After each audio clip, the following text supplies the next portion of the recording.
Derek, it's a big fight. It's out there in the arena. What part of fight night do you like best? What's the best part of fight night for you? I think I came up with a concept that the only time I'm enjoying it is, like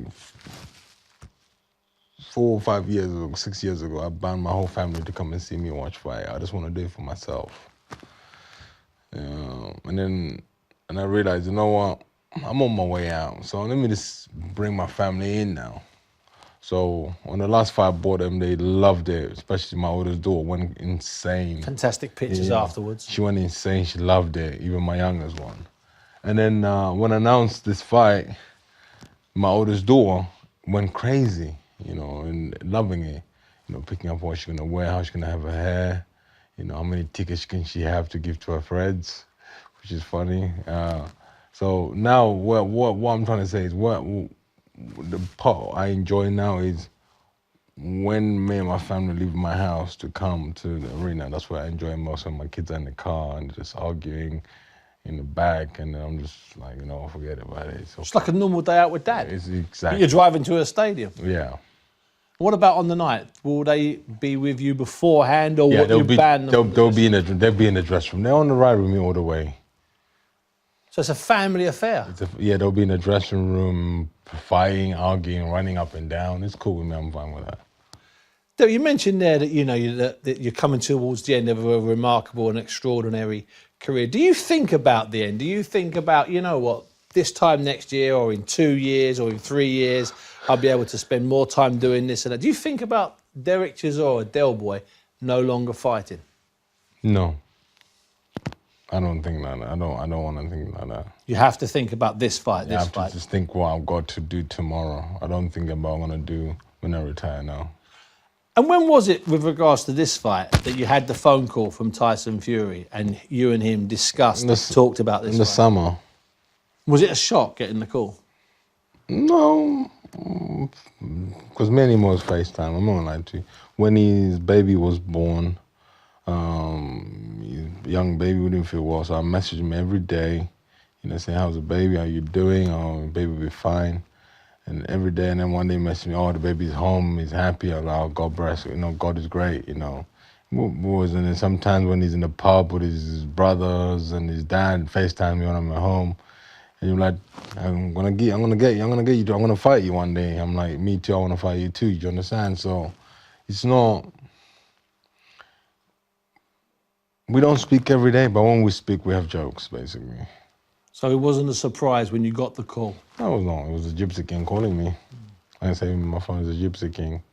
And was it an easy fight, in your opinion? Was it an easy fight to make once there was belief from him? There was complications. I said on the stage, this is not Frank Warren's doing for me fighting Tyson Fury. It's not Bob Arum.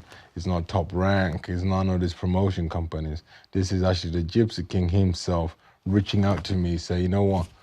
There's food, put it on your kids' table. Feed your kids. Which is why you've been so respectful. That is the God honest truth. It was no like, oh, this and this, that and that. No. He goes, there's the food, there's the deal, let's do it, let's make it happen. In the past, Derek, when there's been lots of lively press conferences and lots of lively build-ups and post situations, have you ever been in those situations where you're just putting it on, it's just an act? Or have you generally had a bit of ill feeling or instant bad feeling? Yes, I had bad feelings. I got bad feelings about other fighters, but I think the more you stay in the game and the older you get, the more mature you become, the more you understand, I don't need the headache. I just want to fight. And I paid so many fines, don't forget that. Yeah, you paid a lot of money. I paid a lot of money, so I can't afford to be paying any more money now. I've paid fines and fines and fines. I can't do it anymore. And Derek, it's an odd word, I'm going to use it here. Are there fights in the past where you regret things? Like, do you regret maybe not putting a bit more pressure on Vitaly Klitschko that incredible night in Munich? Are there things that you regret about your career? No, I don't regret, man. I never regret anything, man. It's like sleeping in the go and then get herpes and then start regretting about it. No, I don't regret. I just can't carry on, bro. So if it was 2007, 2008, you were leaving Finchley and turning pro, we'd do the same thing all over again? I would do the same thing over again. I would not regret it because life is full of ups and downs. And then it's like this. Somebody pictured it to me once. He goes, can you imagine, you went to Germany, you won the world title fight. Yeah, you won it at a young age. You don't have a family. You don't have any kids.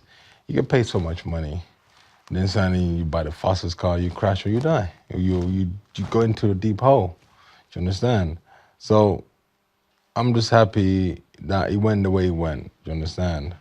So I'm happy because it went the way it went, and it's giving me more years in the game. So you're content. You're a content Derek now, and the Derek that maybe had nicked the decision against Vitaly Klitschko back in 2012. That could be a very different.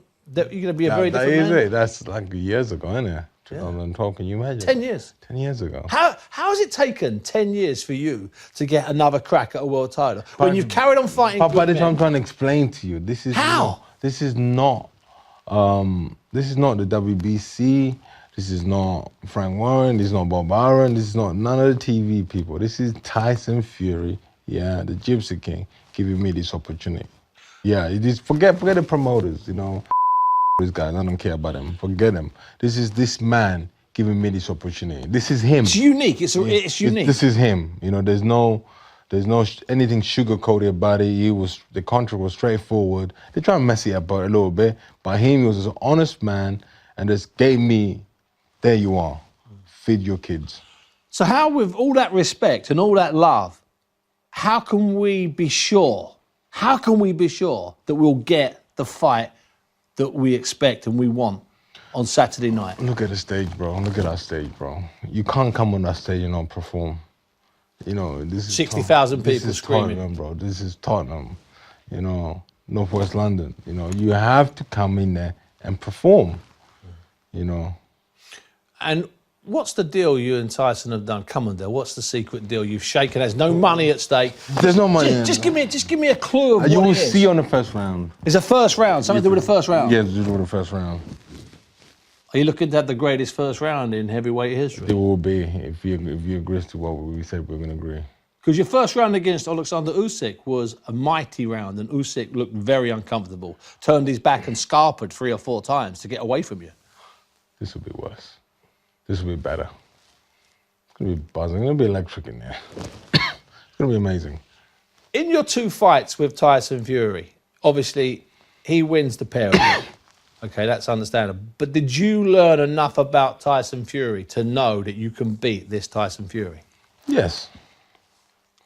Yes. From those fights? I haven't watched those fights since I lost them.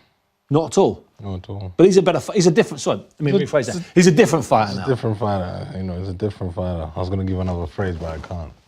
So many phrases in my head, I can't.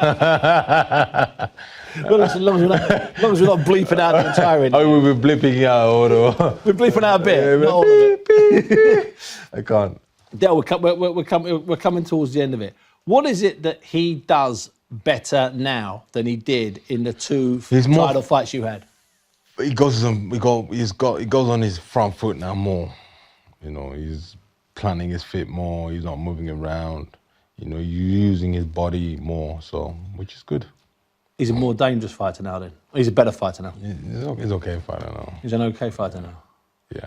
If you weren't fighting him and someone else was fighting him here today, and that guy had asked you to work as a sparring partner, would you have worked as Tyson Fury's opponent's sparring partner? No, because I'm not a sparring partner. But is it because you're not a sparring partner? I'm not. Or because of your friendship with him? I'm not a sparring partner. So you wouldn't have done it on that ground? No, I wouldn't have. I've never been a sparring partner. I've helped a friend. I've gone to help Tony.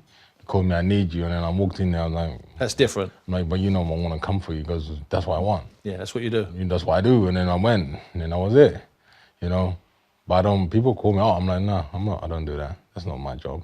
You're never going to be a sparring partner, I don't need to do that. I'm okay. You're content and happy in life, aren't you? I mean, you want to win, but you're content and happy in life. You just want to have a fight. One thing I realised, there's no other place better than earth and life.